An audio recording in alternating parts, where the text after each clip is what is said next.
How's everybody doing?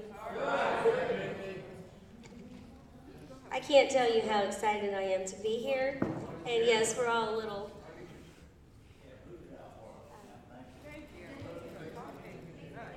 Is Agape here?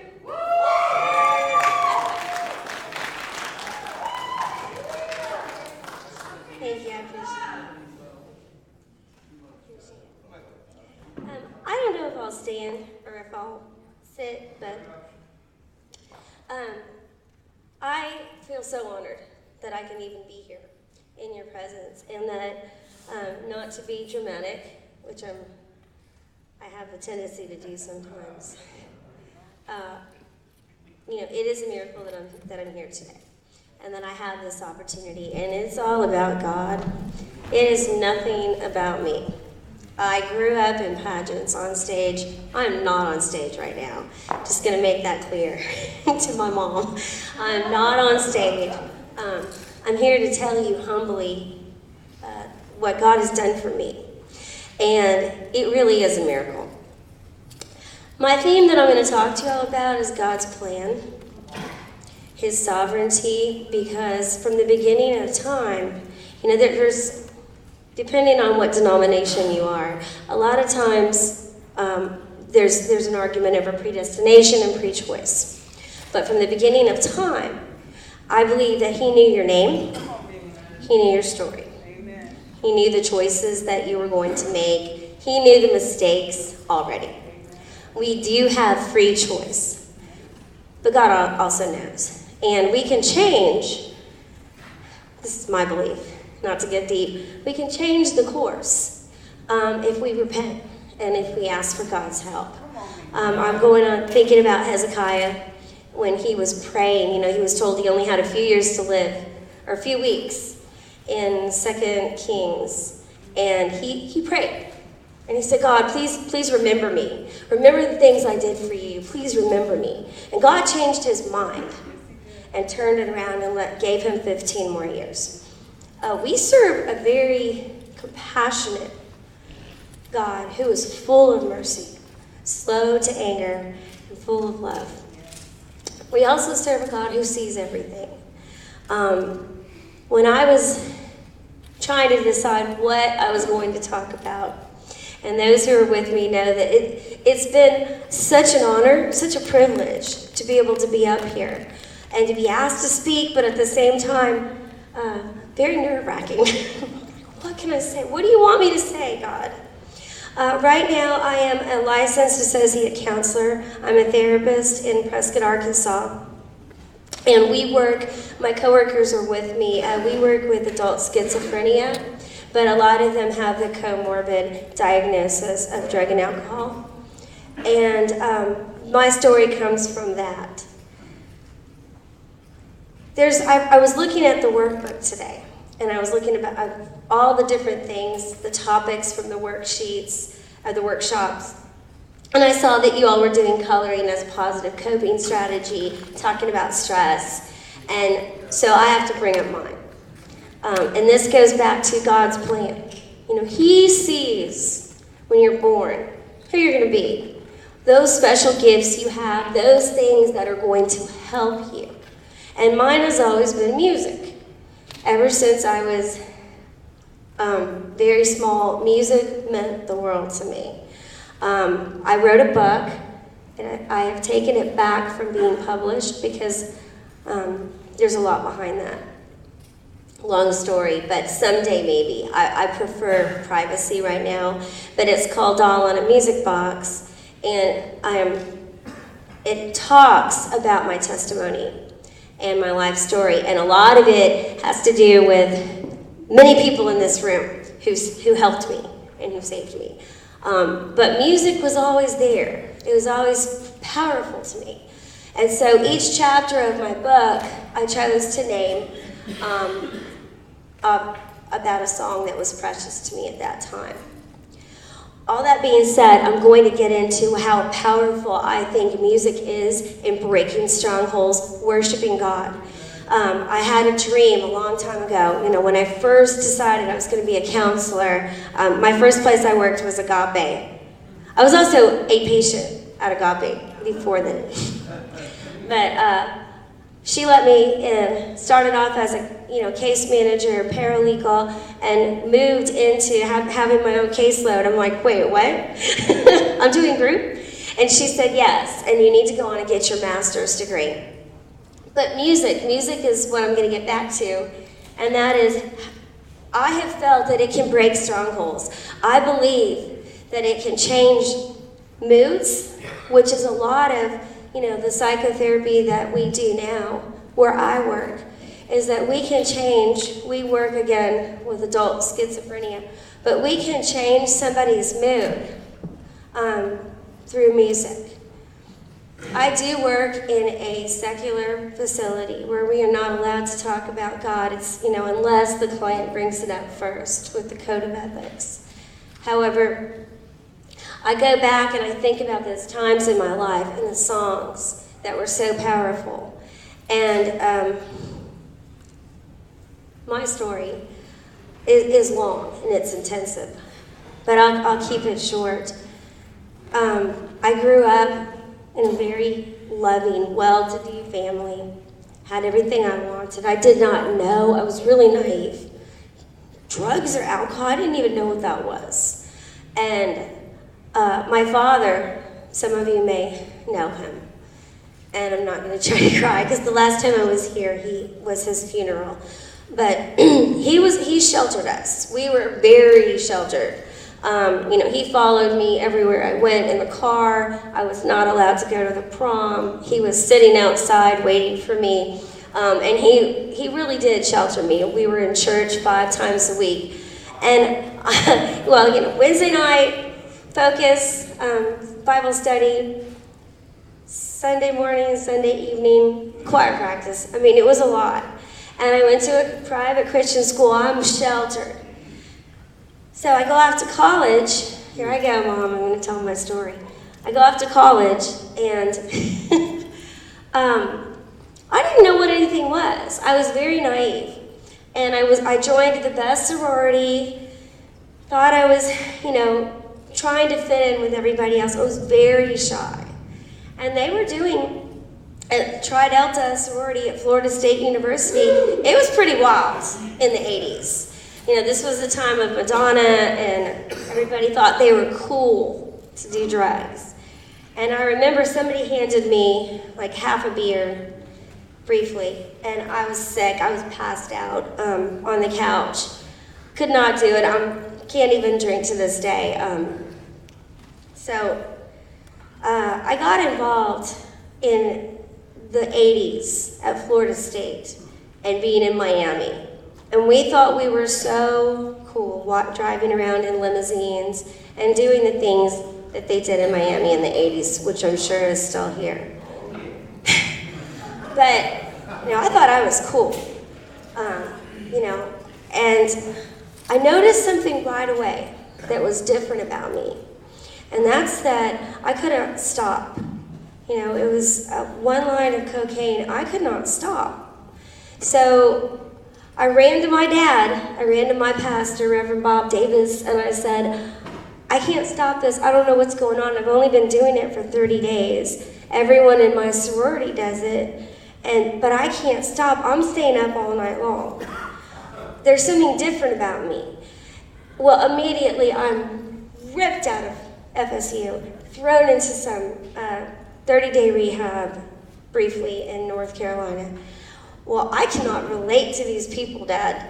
These are all old people playing cards, and there's nothing wrong with me. So I met some cute boy there, and I said, this is not me. I didn't even listen. Long story, 10 years later. I kept going back and forth. I'd go back to school, and every time it got worse. It got very bad. Too much to really want to take you there. But the people that are in this room who know me were my mentors, the ones who tried to save me and help me. I didn't want to hear it. I had a lot of well-meaning people saying, well, you're just too dramatic. There's nothing wrong with you. Probably the best facilities in the United States and in Hawaii I was sent to. Nothing mattered. Now, I was a straight A student on the front row saying, okay, I get this. I can tell you the steps backwards and forwards. I can read you anything. You know, I'm going to write the right answers on the paper. But I would get out for a year or two and say, oh, I could just have a little bit and go back. It never helped. Nothing worked. I went from the best facilities in the United States where we had massages and sushi chefs at rehab to a therapeutic breakdown facility in Hawaii where their purpose was, if anybody remembers from the 70s, this was in the late 80s when I went, where they break you. We're gonna break you. So, you know, I'm in a dumpster with a toothbrush scrubbing inside. I'm being screamed curse words at, etc. After about 8 months, I was out of there. It's a 2-year program. Just break you down, build you back up. And I'm in there with Griffin O'Neill. Probably shouldn't say his name. These movie stars. I'm like, what is this? You know, they're shaving everybody's head. It was craziness to me because we were dirt. You know, we were not allowed to talk about God. We could not speak. We were being screamed curse words. And so I ran. I got out of there with my boyfriend at the time who had gone with me, and we ran away. Went to Hazleton over and over and over again. There's people in this room, and I want to call you out, who know that me. They know me from that time. They actually were paid to run into places in Miami, horrible places. Can I say your names? Yeah. Michael Charles Woodham. Russell Spatz. Where are you? Russell. To save me. And I needed some brutality because I wasn't getting it. And one time, I'll never forget this. You know, this is back and forth, back and forth. I'll never forget. Somehow, I ended up in a 72-hour psych ward in downtown Miami because they found me. And this guy, this bulldog voice on the phone, you're not allowed to talk to your dad. I'm here to talk to you instead. And it was in I think my late 20s. And I said, who is this? I said, I don't know who you are or who my dad hired, but I'm in a psych ward. I said, I do not belong in a psych ward. There's crazy people around me, and I need out.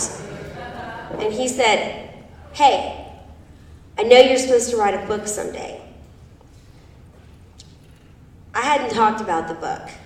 It was always in my head since I was little. I was going to write a book.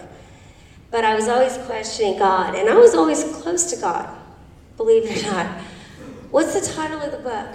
What's the title? He goes, I got the title for your book. It's You Don't Wake Up in a Psych Ward by Accident. That's your title.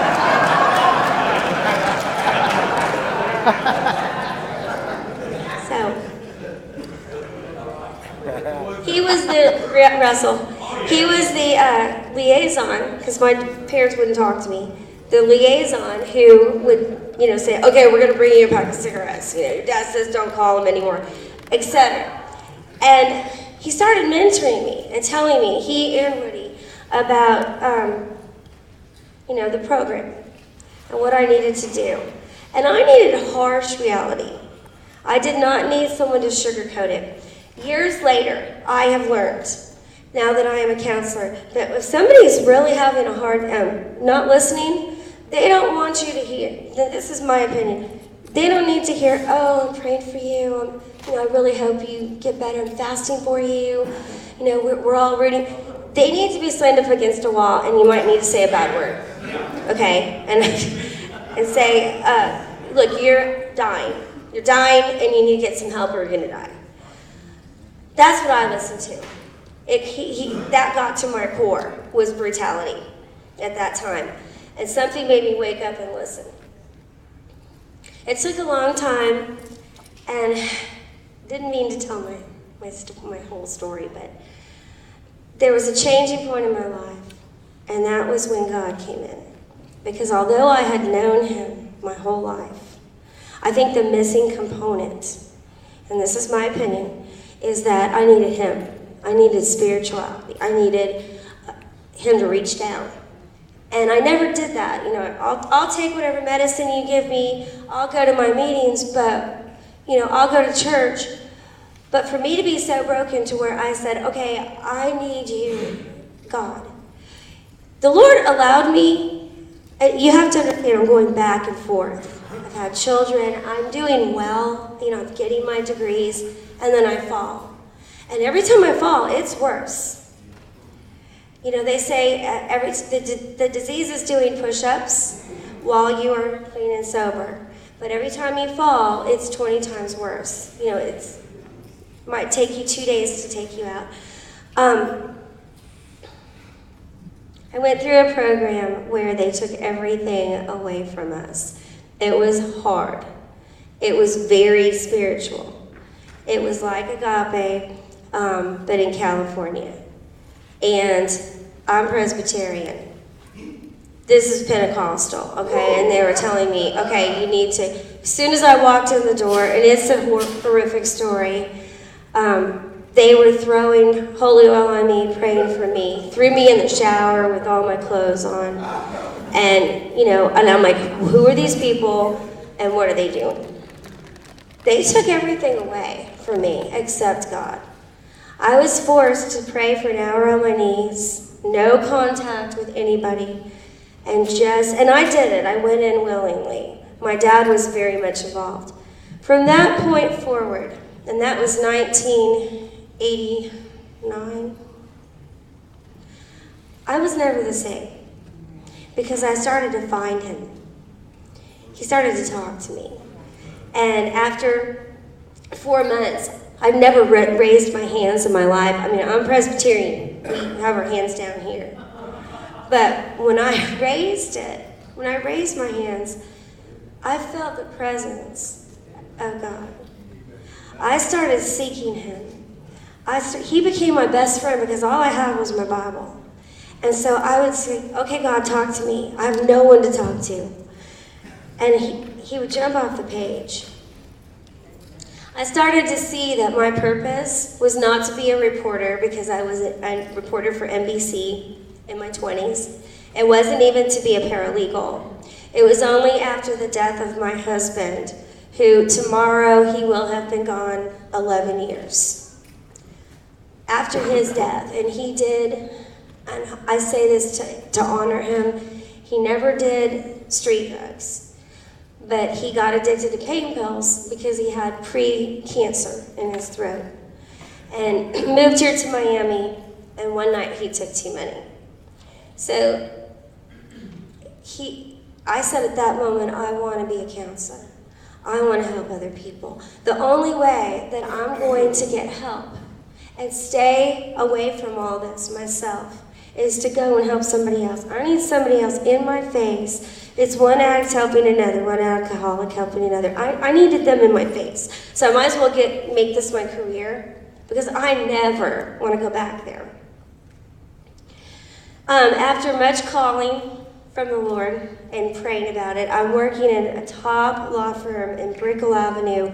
My office is overlooking the Key Biscayne. I'm looking at all the ships, and I hear God say, pick up the phone and call Agape and see if they have any openings for you. And I said, okay, no, I'm making a lot of money. I'm doing really well here.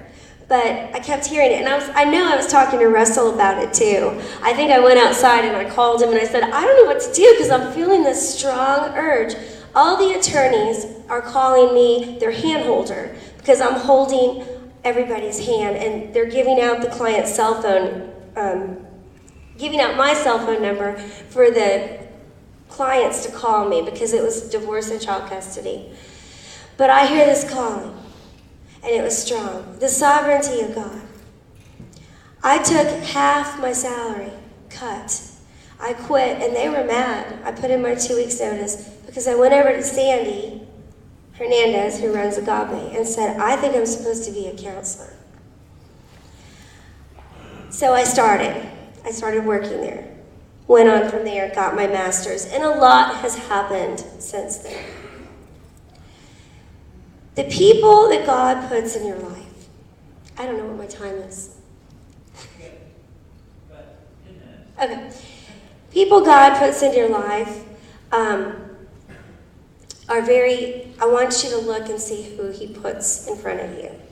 He has put very powerful, strong people in front of me. People that I look up to, but everywhere I go, my mentors are strong. And I think, well, that's not me. You know, I'm gentle, I'm sweet, I'm not like these powerful people. But slowly, through the grace of God, I think I can be, in my own way, a force in someone else's life to say, look, I have been there. I know where you've been. The compassion of God. Look for who he puts in your life. Also remember that God uses the foolish things of this earth to confound the wise. If you have a weakness, that's who he likes.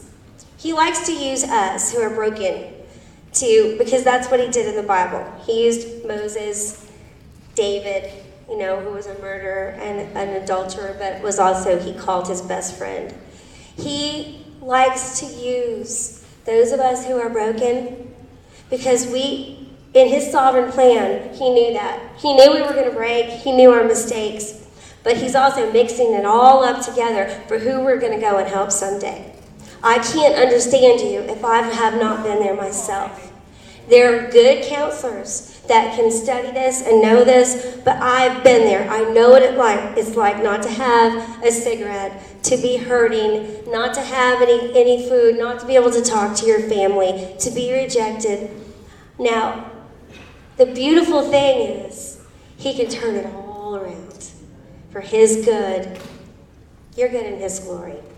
Genesis 50 verse 20 says, everything that Satan planned for evil, God can turn around for your good in his glory. It's the 50-20 plan. The fact that he could take my life, and believe me, I haven't said the graphic details, but many people have said that I should not be alive for several times in my life. I don't have any desire at all. Praise you, God. I can't imagine doing those things that happened to me when I was younger. I have no desire. That's his grace. Sometimes he will do that, and sometimes he won't. All I know is that it is one day at a time. There by the grace of God go I. I cannot help but have compassion on those that are in front of me now. Alicia and Shannon, stand up. These are two of my mentors, and they're two of the best counselors, the supervisor, and two of the toughest people I've ever met. We work, as I said, it's a facility where it's long-term residential, and we deal with mostly paranoid schizophrenia. If they're working, you're fine. I've learned to be tough like them. We're all Christian, but we don't talk about it at work. We show it. We show it through, I can't help it. I'm a little too nice, but I've gotten a little bit tougher. Everyone needs compassion. If Woody and Russell did not have compassion on me and just put me in a box, yep, that's who she is, just lock her up, throw away the key, she's done. But they didn't. They went out of their way. Russell didn't have to talk to me all those many nights, or Woody. He's got some stories. But they saw something in me. They saw what God can do with your life. From the beginning of time, he knows everything about you and the choices that you make. I choose to be close to God every day. I talk to him. I pray in my head, what do you want me to do? I thought I was going to be a drug and alcohol counselor. God has a funny way of switching things around. Halfway through grad school, I worked on a crisis unit, and I loved abnormal psychology. I had no idea When I moved, my whole life, I knew I was going to move to Prescott, Arkansas. From the time I was 6, that's where my grandparents lived, and that's where I grew up every summer.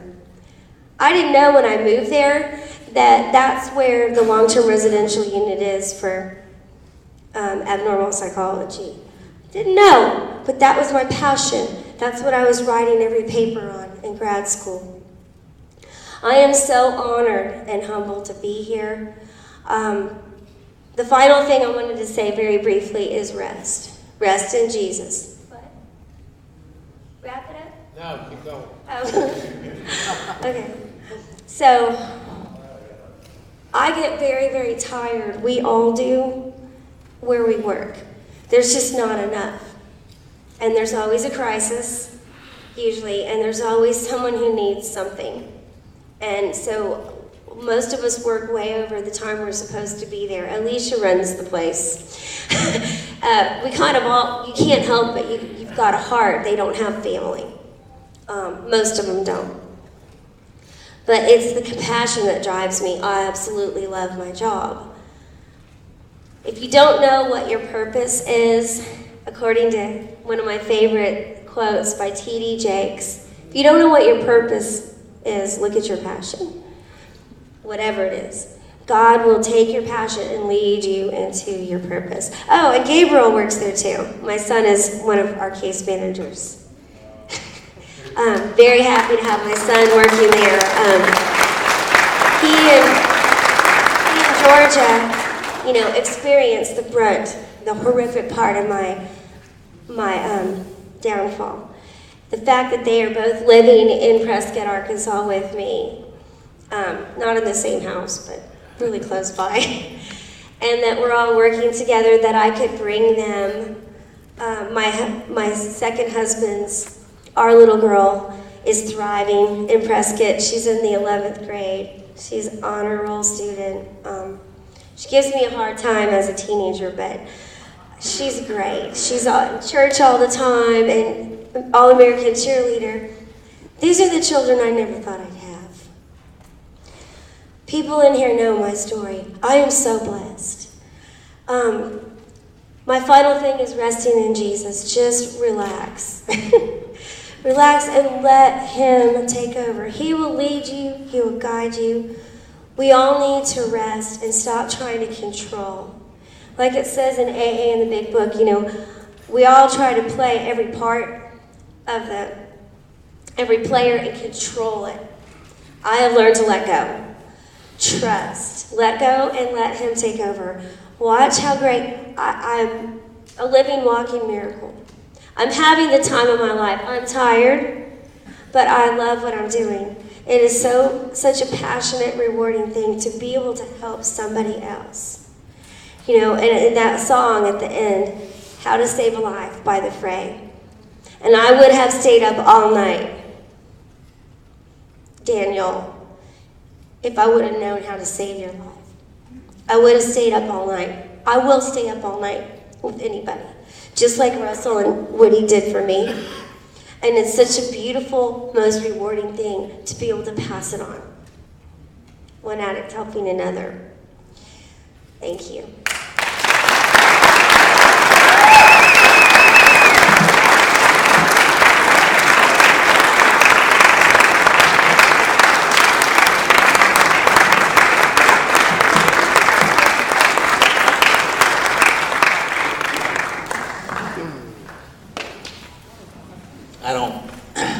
I don't cheer up very often. Okay. Just a second. Wow. Let's praise God for what God's done in our life.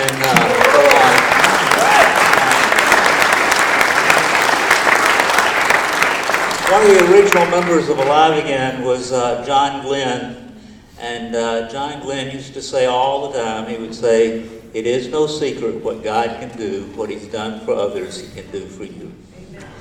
All right, we're going to do our afternoon workshops, and there's been a major change. Russell is not going to be doing a workshop, but Pastor Kerry did not get to do his workshop this morning, so he's going to be in here doing his workshop. and it's on God's solution. So if you've not heard that workshop, stay in here, and Pastor Carey will, God's going to bless you through Pastor Carey. Now, our other workshops, we're going to have courting, dealing with toxic guilt. That sounds like a very interesting topic. And then Nathan Clark is going to be doing the Lord's Prayer. And I don't know if you're familiar with the big book of Alcoholics Anonymous. The Lord's Prayer is all over that book, so that's a good topic. And then Dan, Jim, and Scott are going to be dealing with how to overcome sexual addictions. So if you're going to stay with Pastor Carey, stay in here. But then if you're going to one of the other workshops, they're all back behind the. Go back there. You'll find it. Okay. But hey, come back here. Come back here in 1 hour because we're going to have some more special music.